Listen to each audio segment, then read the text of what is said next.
Hi, this is CA Jyoti Deshwal and I welcome you all again back to my YouTube channel or welcome if you are coming to this channel for the very first time. I hope that you all are doing great. In this particular class, we are going to revise a very important chapter. Needless to say कि आपका professional ethics exams के लिए कितना important chapter है, right? मैं इस chapter को 3 parts में रिवाइज कराऊंगी. पार्ट नंबर 1 में will be covering the most important sections, वो सेक्शंस जो आपके सीए एक्ट में बार बार एग्जाम्स में पूछे जाते हैं. दूसरे पार्ट में हम कवर करेंगे शेड्यूल्स टू द एक्ट और तीसरे पार्ट में we will be covering council की गाइडलाइंस.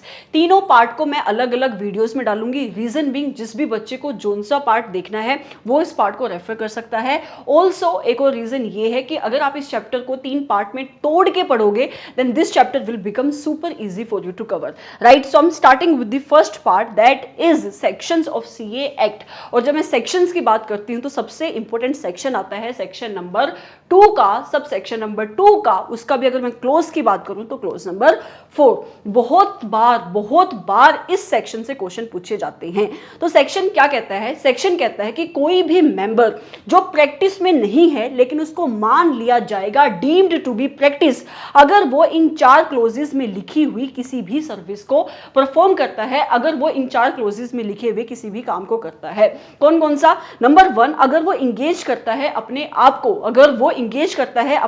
को, कहां पे? प्रैक्टिस ऑफ अकाउंटेंसी में. दूसरा, अगर वो परफॉर्म करता है, सिर्फ परफॉर्म नहीं करता, वो ऑफर भी करता है परफॉर्म करने के लिए ऑडिटिंग की सर्विसेज या फिर verification of financial statement, books of account की सर्विसेज, प्रिपरेशन या फिर सर्टिफिकेशन ऑफ फाइनेंशियल अकाउंटिंग, या फिर वो होल्ड करता है अपने आप को पब्लिक के सामने एज एन अकाउंटेंट. तो मान लिया जाएगा कि भले ही आप प्रैक्टिस में नहीं हो, क्योंकि आप ये ऑडिटिंग की सर्विसेज होगी, बुक मेंटेनेंस की सर्विसेज होगी, ये सारे काम एक सीए करता है, तो आपको भी मान लिया जाएगा इन प्रैक्टिस. थर्ड क्लोज कहता है जहां पे आपका मेंबर रेंडर करता है प्रोफेशनल सर्विसेज या फिर खुद से वो प्रोफेशनल सर्विसेज नहीं दे रहा, वो किसी को असिस्ट भी कर रहा है उन मैटर्स में जो रिलेट करते हैं अकाउंटिंग से, जो रिलेट करते हैं रिकॉर्डिंग और certification of the financial statement, उस केस में भी हम मान लेंगे कि आप कौन हो, आप deemed to be in practice मान लिए जाओगे. क्लोज नंबर 4 कहता है कि अगर कोई मेंबर जो प्रैक्टिस में नहीं है लेकिन वो मैनेजमेंट एंड कंसल्टेंसी सर्विसेज देता है, वो सर्विसेज जो सिर्फ एक सीए इन प्रैक्टिस ही दे सकता है, उस केस में भी आपको deemed to be CA in practice मान लिया जाएगा. काउंसिल ने जनरल परमिशन दी हुई है in relation to certain services, those services which can only be performed by a CA in practice. कौन कौन सी है वो सर्विसेज? नंबर 1, मैंने यहाँ पे सिलेक्टिव लिस्ट ही लिखी है, ऑल्दो आपकी बुक में आपको एक बहुत बड़ी लिस्ट मिलेगी, तो आप इन पॉइंट्स को जो मैंने इस चार्ट्स में लिखे हैं आप इनको मार्क करके रख सकते हो. आप इसको बाय हार्ट याद कर लो क्योंकि यहाँ से मोस्ट ऑफ द क्वेश्चंस पूछे गए हैं. जो आपके बाकी पॉइंट्स है इस वाले पर्टिकुलर क्लोज से, उनको आप एक बार पढ़ लेना क्योंकि वो पूरी लिस्ट है, हो सकता है कहीं से भी क्वेश्चन पूछा जाए. तो कौन कौन सी सर्विसेज आपका सीए इन प्रैक्टिस दे सकता है? Number 1 is personal recruitment and selection की सर्विस. अगर किसी एंटिटी को अपना स्टाफ हायर करना है तो उस केस में वो आपके सीए इन प्रैक्टिस की हेल्प ले सकता है, तो आपका सीए इन प्रैक्टिस आपकी पर्सनल रिक्रूटमेंट और उनकी सिलेक्शन की सर्विस दे सकता है. उसके बाद अगर आपकी एंटिटी जब अपने एग्जीक्यूटिव की रेम्यूनरेशन सेट करती है, अपने लेबर का वेज इंसेंटिव प्लान सेट कर रही है, उस टाइम पे भी वो आपके सीए इन प्रैक्टिस की सर्विस ले सकते हैं. तो ये वो सर्विसेज हैं जो आपका सीए इन प्रैक्टिस ही दे सकता है. उसके बाद जब भी किसी कंपनी का मर्जर होता है, अमेलगमेशन होता है, उस टाइम पे उसके शेयर्स की वैल्यूएशन होती है, तो आपके बिजनेस की वैल्यूएशन की सर्विसेज के लिए, आपके शेयर्स की वैल्यूएशन के लिए आपकी एंटिटी चाहे तो किसी एक सीए इन प्रैक्टिस की सर्विस ले सकती है. एक सेक्शन नंबर 247 होता है कंपनीज एक्ट 2013 में, जहां पे आप रजिस्टर्ड वैल्यूअर के बारे में पढ़ते हो, तो आपका CA in practice registered valuer हो सकता है. जब भी कोई कंपनी इशू लेकर आती है अपने शेयर्स का, तो इशू लाने के लिए चाहे वो उसका आईपीओ हो चाहे वो उसका एफपीओ हो, उसके लिए कंपनी क्या इशू करती है? कंपनी इशू करती है प्रोस्पेक्टस. तो आपका सीए इन प्रैक्टिस आपकी कंपनी के उस प्रोस्पेक्टस में एज एन एडवाइजर और कंसल्टेंट बन सकता है. किन मैटर्स के रिलेशन में बन सकता है? तो जब भी कंपनी इशू लाएगी, इशू लाने के लिए कंपनी प्रोस्पेक्टस इशू करेगी, तो प्रोस्पेक्टस की ड्राफ्टिंग के मैटर्स में आपका जो सीए इन प्रैक्टिस है वो एडवाइजर या एज अ कंसल्टेंट बन सकता है, मतलब एज अ कंसल्टेंट वो काम कर सकता है। उसके साथ साथ जब आपकी कंपनी इशू लाती है तो उसको लिस्टिंग करवानी पड़ती है अपने उस इशू की स्टॉक एक्सचेंज पे। जब वो लिस्टिंग कराती है स्टॉक एक्सचेंज पे तो उस टाइम पे उसको एक लिस्टिंग एग्रीमेंट में एंटर करना पड़ता है अपने स्टॉक एक्सचेंज के साथ। तो उस मैटर में भी आपका जो सीए इन प्रैक्टिस है वो हेल्प कर सकता है। और जो भी बाकी की आपकी लिस्टिंग की फॉर्मेलिटीज होती हैं उनको कंप्लीट करने में भी आपका CA in practice can help your entity. उसके बाद कहता है अगर कोई भी पब्लिसिटी बजट बनवाना है उनकी प्रिपरेशन में आपका CA in practice can help your entity. उसके साथ साथ अब जब भी आपकी एंटिटी इशू लाती है तो उस टाइम पे वो बहुत सारे एजेंट्स की हेल्प लेती है, for example share and transfer agent. तो उनकी सिलेक्शन में भी आपका CA in practice as an advisor काम कर सकता है। जब एक बार इशू खत्म हो जाता है, जो भी आपकी पोस्ट इशू से रिलेटेड एक्टिविटीज होती हैं उन एक्टिविटीज के कंप्लायंस में भी आपका CA in practice can assist your company, can become an advisor to your company, can become a consultant to your company. लेकिन फिर भी कुछ ऐसी सर्विसेज हैं जो आपका सीए इन प्रैक्टिस नहीं दे सकता, जैसे कि ब्रोकिंग की सर्विसेज नहीं दे सकता, जैसे कि अंडरराइटिंग की सर्विसेज नहीं दे सकता, पोर्टफोलियो मैनेजमेंट की सर्विसेज इज नॉट परमिटेड। उसके बाद आप अपने एक लॉ में एक चैप्टर पढ़ते हो इंसॉल्वेंसी का, वहां पे एक इंसॉल्वेंसी प्रोफेशनल अपॉइंट होता है, तो आपका सीए में act as the insolvency professional, council ने जनरल परमिशन दी हुई है।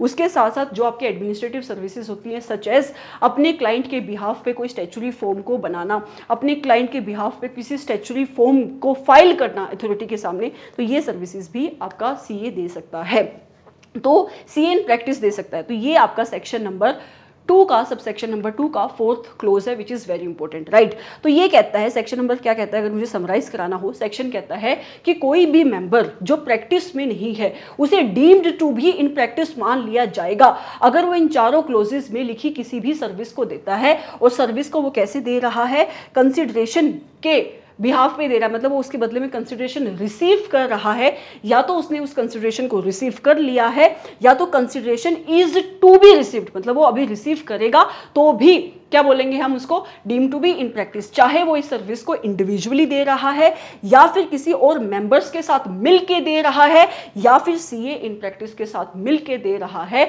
तो उसको बोला जाएगा member deem to be in practice. ऐसा मान लिया जाएगा कि तुम प्रैक्टिस में नहीं हो बट फिर भी तुम्हें प्रैक्टिस में मान लिया जाएगा, राइट। उसके बाद आता है सेक्शन नंबर 27 जो बात करता है मेंटेनेंस ऑफ ब्रांच ऑफिस को लेकर। सेक्शन की प्रोविजन को पढ़ने से पहले, बहुत इंपॉर्टेंट सेक्शन है, सबसे पहले तुम्हें पता क्या होना चाहिए, तुम्हें पता होना चाहिए कि ऑफिस कहते किसे हैं।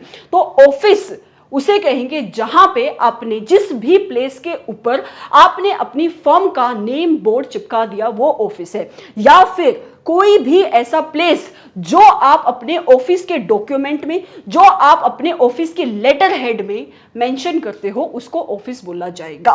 तो सेक्शन नंबर 27 क्या कहता है, सेक्शन नंबर 27 की कोर प्रोविजन ये कहती है कि जहां पे आपका सीए इन प्रैक्टिस या फिर जहां पे आपकी CA firm, CA in practice इसलिए लिखा है क्योंकि अगर कोई सोल प्रोप्राइटरशिप है, कोई सोल प्रोप्राइटर है जो एज ए सोल प्रोप्राइटर काम कर रहा है उस केस में, या फिर जहां पे आपकी सीए फर्म है उस सीए फर्म के एक से ज्यादा ऑफिस है, तो सेक्शन नंबर 27 कहता है कि आपकी सीए फर्म को या फिर इस सीए इन प्रैक्टिस को हर एक ऑफिस के लिए एक सेपरेट इंचार्ज अपॉइंट करना पड़ेगा। इसकी 2 एग्जम्पशंस हैं, कौन कौन सी हैं वो 2 एग्जम्पशन। नंबर 1 इज अगर आपका ये मेंबर प्रैक्टिस करता है हिली एरियाज में। होता क्या है कि जो आपके मेंबर्स, जो आपके सीए प्रैक्टिस करते हैं हिली एरियाज में, तो ड्यूरिंग द विंटर्स वहाँ पे बहुत ज़्यादा बर्फ़ पड़ती है, तो वो वहाँ पे नहीं सर्वाइव कर पाते, तो कुछ टाइम के लिए वो नीचे अपना ऑफिस लगा लेते हैं। तो उस केस में इनको एग्जम्पशन दी गई है कि अगर आप अपना दूसरा ऑफिस खोलते हो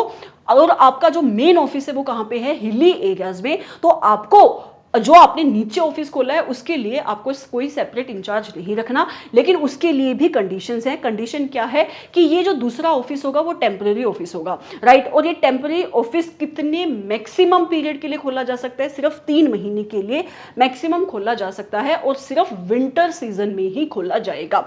दूसरा कहता है कि जो आपका तुम नेम बोर्ड लगाओगे अपने टेम्पररी ऑफिस पे, वो नेम बोर्ड सिर्फ 3 महीने तक ही लगा सकते हो, मतलब जितने टाइम के लिए तुमने टेम्पररी ऑफिस खोला उतने टाइम के लिए ही तुम नेम बोर्ड डिस्प्ले कर सकते हो। लेकिन जो तुम्हारे ऑफिस की स्टेशनरी है, जो तुम्हारे ऑफिस के रिलेटेड डॉक्यूमेंट्स है, वहां पे तुम टेम्पररी ऑफिस को मेंशन नहीं करोगे। वहां पे नाम कौन सा मेंशन होगा, जो तुम्हारा रेगुलर ऑफिस का एड्रेस है वही मेंशन होगा। उसके साथ साथ जिस भी पीरियड के लिए तुम नीचे ऑफिस खोलोगे उस दौरान जो तुम्हारा रेगुलर ऑफिस है हिली एरियाज में वो बंद नहीं होना चाहिए। और ऐसा ऑफिस खोलने से पहले और खोलने के बाद, खोलने से पहले और अपने ऑफिस को जब तुम बंद करोगे उस टाइम पे आपको इंटीमेट करना पड़ेगा, किसको, आईसीआई को बताना पड़ेगा, राइट। तो इस केस में आपको सेपरेट इंचार्ज नहीं रखना है। दूसरी एग्जम्पशंस जो एप्लीकेबल होती है कि मतलब जिस सिचुएशन में आपके फर्म के एक से ज़्यादा ऑफिस हैं लेकिन फिर भी आपको एक सेपरेट इंचार्ज नहीं रखना, वो है कि अगर आपका दूसरा या जो आपके बाकी के ऑफिसेज हैं वो सेम ही प्रेमाइसिस पे है। मान लो मेरा एक ऑफिस ग्राउंड फ्लोर पे है और दूसरा ऑफिस मेरा फर्स्ट फ्लोर पे है, तो उस केस में मुझे कोई भी सेपरेट इंचार्ज रखने की रिक्वायरमेंट एप्लीकेबल नहीं होगी। या फिर जो मेरे दोनों ऑफिसेज हैं, मतलब जो भी मेरे बाकी के ब्रांच ऑफिसेज हैं वो अगर सेम ही सिटी में है तो उस केस में भी मुझे कोई भी सेपरेट इंचार्ज रखने की रिक्वायरमेंट एप्लीकेबल नहीं होगी। या फिर जिस सिटी में मेरा फर्स्ट ऑफिस है, मेरा दूसरा ऑफिस उस फर्स्ट सिटी की म्युनिसिपल कॉर्पोरेशन की जो लिमिट है उसके 50 किलोमीटर के अंदर है, तो भी मुझे कोई भी सेपरेट इंचार्ज रखने की रिक्वायरमेंट नहीं एप्लीकेबल होगी। अब क्वेश्चन ये आता है कि ये सेपरेट इंचार्ज हो कौन सकता है। तो इंस्टीट्यूट कहता है, एक्ट कहता है कि सेपरेट इंचार्ज सिर्फ एक मेंबर हो सकता है। मतलब मेंबर मतलब वो सिर्फ एक सीए हो सकता है। उसके साथ साथ वो सीए होने के साथ साथ क्या होना चाहिए, आपकी फर्म में एम्प्लॉय होना चाहिए या तो आपकी फर्म में पार्टनर होना चाहिए। तो या तो सीए प्लस एम्प्लॉय होना चाहिए या तो सीए प्लस पार्टनर होना चाहिए, तब बोलेंगे कि आपने इस रिक्वायरमेंट को सेटिस्फाइड किया है। उसके अलावा आपका एक्ट ये भी कहता है कि जो तुम ये सेपरेट इंचार्ज को रखोगे, इस सेपरेट इंचार्ज की जो एसोसिएशन होनी चाहिए तुम्हारी फर्म के साथ वो एक एक्टिव एसोसिएशन होनी चाहिए। कैसी एसोसिएशन होनी चाहिए, एक्टिव एसोसिएशन होनी चाहिए। और एक्टिव एसोसिएशन कब मानी जाएगी, जब ये मेंबर तुम्हारे उस शहर में, उस प्लेस पे कम से कम 182 डेज रहता है, जिस भी जगह पे तुम्हारा ये ब्रांच ऑफिस सिचुएटेड है। या फिर वो रह नहीं रहा है लेकिन आपके ऑफिस को अटेंड कर रहा है एटलीस्ट 182 डेज के लिए, तो उस केस में हम बोलेंगे कि this member is actively associated. बहुत इंपॉर्टेंट सेक्शन है, आई होप कि आपको ये सेक्शन क्लियर हुआ होगा। उसके बाद ये 2 पॉइंट है। रेगुलेशन नंबर 189 कहती है कि जब भी आप अपना ब्रांच ऑफिस खोलोगे तो आपको इंटीमेट करना पड़ेगा किसको, आईसीआई को, कितने टाइम के अंदर, 1 month from the opening and closing, right. उसके बाद कहता है कि आप अपने घर के ऊपर, मतलब अपने प्लेस ऑफ रेजिडेंस के ऊपर आप क्या लगा सकते हो, आप अपने नाम का बोर्ड लगा सकते हो, अपनी फर्म के नाम का बोर्ड नहीं लगा सकते, क्योंकि मैंने अभी ऊपर बताया जिस भी जगह के ऊपर आपने फर्म के नाम का बोर्ड लगा दिया वो आपका ऑफिस बन जाएगा, ठीक है। Moving forward to other sections of this CA act, ये अब क्या हैं, जो आपके मेन सेक्शंस थे वो ऊपर हैं, उसके अलावा जो आपके सेक्शंस बच गए, जो भी आपके इंपॉर्टेंट सेक्शंस हैं वो मैंने यहां पे कवर करे हैं, राइट। तो सबसे पहला सेक्शन आता है, that is section number 6। Section number 6 कहता है कि एक मेंबर एज आ प्रैक्टिसाइजिंग सीए काम नहीं कर सकता। मतलब कोई भी मेंबर प्रैक्टिस नहीं कर सकता, ना तो इंडिया में ना तो इंडिया के बाहर, जब तक उसके पास एक वैलिड सर्टिफिकेट ऑफ प्रैक्टिस नहीं है। तो तुम एज अ प्रैक्टिसाइजिंग चार्टर्ड अकाउंटेंट काम नहीं कर सकते, ना इंडिया में ना इंडिया के बाहर, जब तक तुम्हारे पास एक वैलिड सर्टिफिकेट ऑफ प्रैक्टिस नहीं है, ऐसा कहता है सेक्शन नंबर 6। और उसके बाद मैंने 2 एग्जांपल यहां पे लिखे हैं जो मोस्टली आपके एग्जाम में पूछे गए हैं, कि कोई भी मेंबर इनकम टैक्स ट्राइब्यूनल के सामने अपीयर कर सकता है अपने क्लाइंट के बिहाफ पे only in the capacity of a CA and for what ever reasons. अगर किसी मेंबर ने अपने सर्टिफिकेट ऑफ प्रैक्टिस को सरेंडर कर दिया है, या अभी हम ग्राउंड्स देखेंगे कुछ जहां पे आपका सर्टिफिकेट ऑफ प्रैक्टिस कैंसिल होगा, या फिर उसका सर्टिफिकेट ऑफ प्रैक्टिस कैंसिल हो गया है, तो वो कहता है कि आपका मेंबर किसी और कैपेसिटी में other than a CA engagement को एक्सेप्ट नहीं कर सकता। ठीक है, फिर आता है आपका रेगुलेशन नंबर 10 जो बात करता है cancellation of certificate of practice, कि जब आपको अगर प्रैक्टिस करनी है तो सबसे पहले आप इंस्टीट्यूट को अप्लाई करते हो अपने सर्टिफिकेट ऑफ प्रैक्टिस के लिए। कुछ ऐसे रीजंस होते हैं, कुछ ऐसे ग्राउंड्स होते हैं जिन ग्राउंड्स के वजह से, जिन रीजंस की वजह से आपका सर्टिफिकेट ऑफ प्रैक्टिस कैंसिल कर दिया जाएगा, और वो कहां पे लिखे हुए हैं, रेगुलेशन नंबर 10 में। तो कौन कौन से वो ग्राउंड है? नंबर 1, आपका जो मेंबर है उसका नाम रजिस्ट्रार ऑफ मेंबर से बाहर निकाल दिया जाता है, उस केस में उसका सर्टिफिकेट ऑफ प्रैक्टिस भी कैंसिल हो जाएगा। ये पॉइंट क्या है, जब आप सीए बनोगे उस टाइम पे आप इंस्टीट्यूट को अप्लाई करोगे, एप्लीकेशन डालोगे मेंबरशिप नंबर लेने के लिए, और आपका नाम एज अ मेंबर एंटर कर दिया जाएगा रजिस्ट्रार ऑफ मेंबर में। तो अगर कौन को अब हम आगे जाके भी पढ़ेंगे कि कुछ ऐसे ग्राउंड्स होते हैं जब आपका नाम बाहर निकाल दिया जाता है रजिस्ट्रार ऑफ मेंबर से। तो अगर इंस्टीट्यूट ने आपका नाम रजिस्ट्रार ऑफ मेंबर से बाहर निकाल दिया है, उस केस में आपका सर्टिफिकेट ऑफ प्रैक्टिस भी कैंसिल कर दिया जाएगा। उसके बाद कहता है कि अगर जब आपने इंस्टीट्यूट को अप्लाई किया था सर्टिफिकेट ऑफ प्रैक्टिस लेने के लिए, उस टाइम पे आपने जो इंफॉर्मेशन दी थी वो इंफॉर्मेशन इनकरेक्ट थी, वो इंफॉर्मेशन मिसलीडिंग थी, वो इंफॉर्मेशन फॉल्स इंफॉर्मेशन थी, तो भी आपका सर्टिफिकेट ऑफ प्रैक्टिस कैंसिल कर दिया जाएगा। तीसरा ग्राउंड, आपने सर्टिफिकेट ऑफ प्रैक्टिस क्यों लिया था? मैंने सर्टिफिकेट ऑफ प्रैक्टिस इसलिए लिया था क्योंकि मुझे प्रैक्टिस करनी थी। तो अगर मेंबर प्रैक्टिस ही करना बंद कर दे, if a member ceases to be in practice, तो उस केस में भी उसका सर्टिफिकेट ऑफ प्रैक्टिस कैंसिल कर दिया जाता है। आप जब भी अपना सर्टिफिकेट लोगे प्रैक्टिस का, उस टाइम पे आपको एनुअल फीस देनी पड़ती है। अगर आपके मेंबर ने 30 सितंबर तक, हर साल आपको देनी पड़ती है, अगर हर साल की 30 सितंबर तक आपने इस एनुअल फी को पे नहीं किया तो भी आपका सर्टिफिकेट ऑफ प्रैक्टिस कैंसिल कर दिया जाएगा। राइट, फिर आता है मैम कि क्या एक बार अगर आपका सर्टिफिकेट ऑफ प्रैक्टिस कैंसिल हो गया तो क्या लाइफ में दोबारा से हम कभी प्रैक्टिस नहीं कर पाएंगे? देखो, अगर आपका सर्टिफिकेट ऑफ प्रैक्टिस कैंसिल हुआ था इस वजह से कि आपने इंस्टीट्यूट को एनुअल फी नहीं पे की, तो रेगुलेशन नंबर 11 कहती है ऐसा करो, इंस्टीट्यूट को अप्लाई कर दो, अप्रूव्ड फॉर्म में अप्लाई कर दो, फी के साथ अप्लाई कर दो, तो इंस्टीट्यूट तुम्हारा नाम, तुम्हारा जो सर्टिफिकेट ऑफ प्रैक्टिस है वो वापस से रिस्टोर कर लेगा। अब क्वेश्चन आता है कि किस डेट से रिस्टोरेशन इफेक्टिव होगी? तो आपकी रिस्टोरेशन इफेक्टिव होगी अगर आपने सेम ही ईयर में अपनी फी पे कर दी है, तो जिस डेट से तुम्हारा सर्टिफिकेट ऑफ प्रैक्टिस कैंसिल हुआ था वहीं से वो वापस से रिस्टोर हो जाएगा। यहां से एमसीक्यू में क्वेश्चन पूछा जा सकता है। ठीक है, फिर आता आपका सेक्शन नंबर 7 जो कहता है तुम सीए हो, हाँ मैं सीए हूं, you can not use any other designation other than a CA. तो सीए जो आपका मेंबर है वो सिर्फ एक ही डेजिग्नेशन यूज करेगा, दैट इज सीए, ऐसा कहता है सेक्शन नंबर 7। तो कहता है जो आपका मेंबर प्रैक्टिस में है वो हमेशा कौन सी डेजिग्नेशन यूज करेगा? Chartered accountant. राइट, उसके बाद कहता है कोई भी मेंबर किसी और डेजिग्नेशन को यूज नहीं करेगा इन प्लेस या इन एडिशन टू सीए।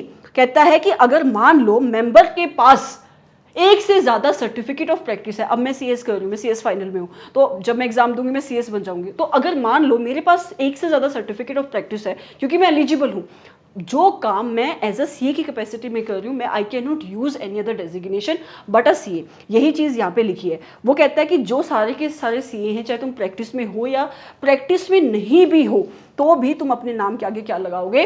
तुम अपने नाम के आगे लगाओगे सीए। ठीक है, उसके बाद कहता है, हाँ दिस इज वेरी इंपॉर्टेंट, एक मेंबर अप्लाई कर सकता है सेबी को, अप्लाई कर सकता है, सेबी को नहीं करते वैसे, हम स्टॉक एक्सचेंज को अप्लाई करते हैं, किसके लिए? To get the registration as a merchant banker या फिर एडवाइजर टू एन इशू। हमने ऊपर देखा अभी, हमारा CA in practice advisor to an issue बन सकता है। तो अगर आप सेबी की जो गाइडलाइंस हैं कि आपको मर्चेंट बैंकर जब आप बनते हो, तो जो भी आपकी सेबी की गाइडलाइंस है उसको अगर आप कंप्लाई करते हो, then you can apply to become to get the registration of a merchant banker और एडवाइजर टू एन इशू। लेकिन कहता है कि जब अब तुम्हारा नाम प्रोस्पेक्टस में आएगा, वो कहाँ पे आएगा? Under the heading of advisor या फिर कंसल्टेंट टू इशू, जो अभी हम ऊपर देख रहे हैं सेक्शन में। उस टाइम पे तुम्हारा नाम आ सकता है, तुम्हारी फर्म का नाम आ सकता है और फर्म का एड्रेस आ सकता है, इससे ज्यादा कुछ नहीं आएगा। और जो नाम आएगा तुम्हारा और तुम्हारी फर्म का, वो प्रोमिनेंटली नहीं दिखना चाहिए, मतलब वो हाईलाइटेड नहीं होना चाहिए, जैसे बाकी सबके नाम अपीयर होंगे वैसे ही तुम्हारा नाम आना चाहिए, नहीं तो उसको एज अ एडवर्टीजमेंट मान लिया जाता है और तुम क्लोज 6 में गिल्टी हो जाते हो। ठीक है, तो ये था आपका सेक्शन नंबर 7। उसके बाद आता है सेक्शन नंबर 8 जो बात करता है डिसएबिलिटीज के बारे में। कौन कौन सी डिसएबिलिटीज? ये डिसएबिलिटीज देखो, जब तुम सीए बन गए, ठीक है, या तुम क्या कर रहे हो, तुम इंस्टीट्यूट को अप्लाई कर रहे हो to become the member of the institute, section number 8 में वो डिसएबिलिटीज लिखी है, जहां पे एक पर्सन का नाम अगर वो इनमें से किसी भी डिसएबिलिटीज में फॉल करता है तो उस केस में उसका नाम एंटर नहीं किया जाएगा in the registrar of members as the member of the institute. कौन कौन सी है वो डिसएबिलिटीज? अगर आप सीए बन गए लेकिन आपने अभी तक 21 साल की एज अटेन नहीं करी है तो इंस्टीट्यूट कहता है कि जब तुम अप्लाई कर रहे हो to become the member of the institute तुम एटलीस्ट कितने साल के होने चाहिए? 21 साल के होने चाहिए। दूसरी डिस्क्वालिफिकेशन डिसेबिलिटी क्या है? जब जो भी पर्सन मेंबर बनना चाहता है, ठीक है, वो अनसाउंड माइंड का है। अनसाउंड माइंड का मतलब वो पागल है, पर पागल ऐसा नहीं होना चाहिए कि मैंने बोल दिया कि तुम पागल हो तो तुम डिस्क्वालीफाइड हो गए या तुम वो डिसेबिलिटी अट्रैक्ट होगी। पागल का मतलब कि किसी कोर्ट ने एडजर्ड किया है तुम्हें कि तुम क्या हो, पागल हो। तो if there is a person who is of unsound mind तो वो भी डिसेबल होता है। उसके बाद कहता है अगर तुम इंसोल्वेंट हो, इंसोल्वेंट भी दो टाइप के होते हैं, एक आपके डिस्चार्ज्ड इंसोल्वेंट और एक होते हैं अनडिस्चार्ज्ड इंसोल्वेंट। डिस्चार्ज्ड इंसोल्वेंट क्या होते हैं? इंसोल्वेंसी होती क्या है? इंसोल्वेंसी एक कंडीशन होती है जहां पे आपकी लाइबिलिटीज आपके एसेट्स को क्रॉस कर जाती है। मतलब अगर आपकी लाइबिलिटीज आपके एसेट से ज्यादा है और आप अपने क्रेडिटर्स को नहीं पे कर पा रहे हो तो आप कोर्ट को अप्लाई करते हो और वो आपको इंसोल्वेंट घोषित कर देता है। तो अगर आपने कोर्ट को अप्लाई किया उसके बाद फिर से आप कोर्ट को अप्लाई करते हो कि जो भी आपके रिसोर्सेज हैं, अगर आपका कोर्ट को आपने अप्लाई किया और आपके कोर्ट ने एक स्कीम प्रोवाइड कर दी जो कि जो भी आपके रिसोर्सेज हैं उन रिसोर्सेज की हेल्प से आप अपने क्रेडिटर्स को पे कर सकते हो, तो वो आपको एक सर्टिफिकेट इशू कर देता है जिसको कहते हैं डिस्चार्ज सोल्वेंट। मतलब आप डिस्चार्ज इंसोल्वेंट बन जाते हो अगर आपके पास वो सर्टिफिकेट है। तो कहता है ये पॉइंट कि अगर आप डिस्चार्ज इंसोल्वेंट हो, अगर आप डिस्चार्ज इंसोल्वेंट हो और आपने कोर्ट से वो सर्टिफिकेट नहीं लिया है जिसके ऊपर ये लिखा हुआ है कि मेरी ये जो इंसोल्वेंसी हुई थी वो मेरी वजह से नहीं हुई थी but because of my misfortune हुई थी, कि जो मेरे कर्म थे वो अच्छे नहीं थे जिस वजह से मैं इंसोल्वेंट हुआ था, तो उस केस में भी आप डिस्क्वालीफाइड हो गए। और अगर आप डिस्चार्ज इंसोल्वेंट नहीं हो, आप अनडिस्चार्ज इंसोल्वेंट हो तो आप डिस्क्वालीफाइड हो गए ही हो गए, मतलब तो आपके ऊपर डिसएबिलिटी अट्रैक्ट होगी ही होगी। उसके बाद कहता है कोई ऐसा पर्सन जो कन्विक्टेड है एक ऑफेंस का। क्या ऑफेंस किया? उसने मोरल टर्पिट्यूड का ऑफेंस किया है। और वो ऑफेंस कैसा था? ऐसा ऑफेंस था जो पनिशेबल विद इम्प्रिजनमेंट है। तो उस केस में भी जिस बंदे को ये सजा हुई है वो आपके इंस्टीट्यूट का मेंबर नहीं बन सकता, लेकिन अगर बाद में उसको पार्डन मिल गया है, अगर बाद में उसको माफी मिल गई है तो उस केस में वो मेंबर बन सकता है। उसके बाद अगला पॉइंट कहता है कि जिस भी पर्सन का नाम रिमूव्ड कर दिया गया है मेंबरशिप से, और क्या रीजन था? क्योंकि आपने प्रोफेशनल या फिर अदर मिसकंडक्ट के आप गिल्टी पाए गए थे, तो उस केस में भी आप इंस्टीट्यूट का मेंबर नहीं बन सकते। तो ये सारे रीजंस हैं, ये ग्राउंड्स हैं जो सेक्शन नंबर 8 कहता है कि अगर आपने इनमें से किसी भी डिसेबिलिटी को अट्रैक्ट किया तो आप इंस्टीट्यूट का मेंबर नहीं बन सकते। उसके बाद आता है सेक्शन नंबर 20 जो बात करता है कि वो कौन कौन से ग्राउंड्स है जहां पे इंस्टीट्यूट आपका नाम एंटर करने के बाद आपके नाम को बाहर निकाल देगा रजिस्टर ऑफ मेंबर से। तो कहता है कि काउंसिल का दिल चाहे तो, दिल तो नहीं चाहेगा, ये ग्राउंड्स लिखे हुए हैं कि अगर आप इन किसी भी ग्राउंड्स में आप फॉल करते हो तो काउंसिल आपका नाम बाहर निकाल सकती है। कौन कौन सा? अगर आपका मेंबर की डेथ हो जाती है, इफ ही इज डेड, तो उस केस में काउंसिल उसका नाम बाहर निकाल देगी। दूसरा कहता है कि मेंबर खुद ही नहीं अब आपका मेंबर रहना चाहता, मेंबर खुद ही काउंसिल को रिक्वेस्ट कर रहा है कि मेरा नाम बाहर निकाल दो, तो भी उसका नाम बाहर निकाल दिया जाएगा। उसके बाद आपको जब आप मेंबरशिप नंबर लेते हो उस केस में भी आपको एनुअल फीस पे करनी पड़ती है, तो अगर आपने उस एनुअल फीस को पे नहीं किया तो भी आपका नाम बाहर निकाल दिया जाएगा।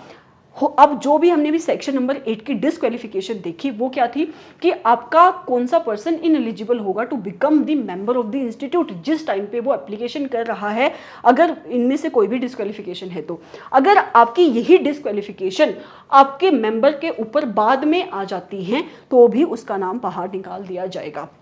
ठीक है। फिर वो कहता है कि जहाँ पे रीज़न ये था कि आपने फीस नहीं पे करी थी, इस वजह से आपका नाम बाहर निकाला गया था रजिस्ट्रार ऑफ मेंबर से, तो तुम टेंशन मत लो, पैसे दे दो, वापस से तुम्हारा नाम रीस्टोर कर दिया जाएगा, just like in the case of certificate of practice, right. अब क्वेश्चन ये आता है कि रेगुलेशन नंबर 19 ऐसा बोलती है कि तुम पैसे दे दो, वापस से तुम्हारा नाम रीस्टोर कर दिया जाएगा। इफेक्टिव डेट क्या होगी आपके रिस्टोरेशन की? अगर आपने जो पैसे पे करे हैं, जो आपने अपने ड्यूज क्लियर करे हैं in respect of your membership fee, अगर वो सेम ईयर में क्लियर किए हैं, तो जिस डेट से आपका नाम बाहर निकाला गया था उसी डेट से आपका नाम वापस रिस्टोर कर दिया जाएगा। अगर सेम ईयर में नहीं करे हैं तो जब भी इंस्टीट्यूट को एप्लीकेशन मिलेगी उस डेट से आपका नाम वापस रिस्टोर कर दिया जाएगा। फिर आते हैं आपके पेनल्टी वाले सेक्शंस पे और डिसिप्लिनरी मैकेनिज्म वाले सेक्शन पे। तो सबसे पहले हम सेक्शन नंबर 21 पढ़ेंगे जो बात करता है डिसिप्लिनरी मैकेनिज्म के बारे में। क्या कहते हैं सेक्शन कि देखो कि अगर किसी मेंबर के अगेंस्ट किसी भी पर्सन ने कंप्लेन फाइल करी है, किसके पास कंप्लेन फाइल होती है? सबसे पहले आपके डिसिप्लिनरी डायरेक्टरेट के पास, दैट इज डीडी। तो जब आपके किसी मेंबर के अगेंस्ट किसी पर्सन ने कोई कंप्लेन फाइल करी है इन फ्रंट ऑफ डीडी, तो डीडी अपना एक प्राइमा फेसी ओपिनियन बनाएगा। सबसे पहले उसको कोई एप्लीकेशन देगा, कोई कंप्लेंट डालेगा, वो कंप्लेंट को देखेगा और आपका डिसिप्लिन डायरेक्टरेट अपना एक प्राइमा फेसी ओपिनियन बनाएगा। क्या ओपिनियन बनाएगा? कि ये जो आपका ऑफेंस है, ये जो मिसकंडक्ट है जिसके बारे में उसको एप्लीकेशन मिली है, वो कहाँ पे फॉल करता है? क्या वो फर्स्ट शेड्यूल में फॉल करता है या फिर वो सेकंड शेड्यूल या फिर बोथ दी शेड्यूल में फॉल करता है? अगर वो फर्स्ट शेड्यूल में फॉल करता है तो उस मैटर को वो किसके सामने रखेगा? उस मैटर को रखेगा वो बोर्ड ऑफ डिसिप्लिन के सामने। अगर वो ऑफेंस जो उसने अपना ओपिनियन बनाया, जो भी उसको एप्लीकेशन मिली, उसको लगता है ये जो ऑफेंस है वो सेकंड शेड्यूल में फॉल करता है या बोथ द शेड्यूल में फॉल करता है, तो उस मैटर को वो रखेगा डिसिप्लिनरी कमेटी के सामने। अब बोर्ड ऑफ डिसिप्लिन और आपकी डिसिप्लिनरी कमेटी को अगर आपका ये मेंबर गिल्टी मिला तो उस केस में वो 3 काम कर सकते हैं। कौन कौन से 3 काम कर सकते हैं? बोर्ड ऑफ डिसिप्लिन आपके मेंबर को रेप्रीमांड कर सकता है, मतलब उसको वार्निंग देके छोड़ सकता है। दूसरा, आपका बोर्ड ऑफ डिसिप्लिन आपके मेंबर का नाम 3 महीने तक अपने रजिस्टर से बाहर निकाल सकता है और उसके साथ साथ 1 लाख तक का फाइन भी इंपोज कर सकता है। लेकिन अगर यही मैटर रिलेट करता था ऑफेंस ऑफ सेकंड शेड्यूल या बोथ द शेड्यूल और ये कहां पे रखा गया था? डिसिप्लिनरी कमेटी के सामने, तो डिसिप्लिनरी कमेटी भी आपके मेंबर को रेप्रीमांड कर सकती है, वार्निंग देके छोड़ सकती है या फिर उसका नाम रजिस्ट्रार ऑफ मेंबर से बाहर निकाल सकती है। यहां पे उसका रजिस्ट्रार ऑफ मेंबर से नाम बाहर निकाला जाता है at any period of time, मतलब यहां पे कोई भी टाइम स्पेसिफाइड नहीं है, परमानेंटली भी आपका नाम रिमूव किया जा सकता है। उसके साथ साथ 5 लाख तक का फाइन आपके ऊपर इंपोज किया जा सकता है। अब क्वेश्चन ये आता है कि मैम एक बार जब हमारे बोर्ड ऑफ डिसिप्लिन ने और डिसिप्लिनरी कमेटी ने एक बार जब ये ऑर्डर पास कर दिया, क्या उसके बाद ये जो मेरा मेंबर है जिसको गिल्टी घोषित किया गया है, क्या इसके पास कोई भी ऑल्टरनेटिव, कोई भी रेमीडियल ऑप्शन नहीं बचता? तो आंसर इज यस, बिल्कुल बचता है। वो अपीलांट अथॉरिटी को अपील कर सकता है। कितने टाइम के अंदर? 90 डेज के अंदर वो अपील कर सकता है। और जो आपकी अपीलांट अथॉरिटी है वो इनमें से कोई भी एक्शन ले सकती है। कौन कौन सा एक्शन ले सकती है? आपकी अपीलांट अथॉरिटी CMS कर सकती है।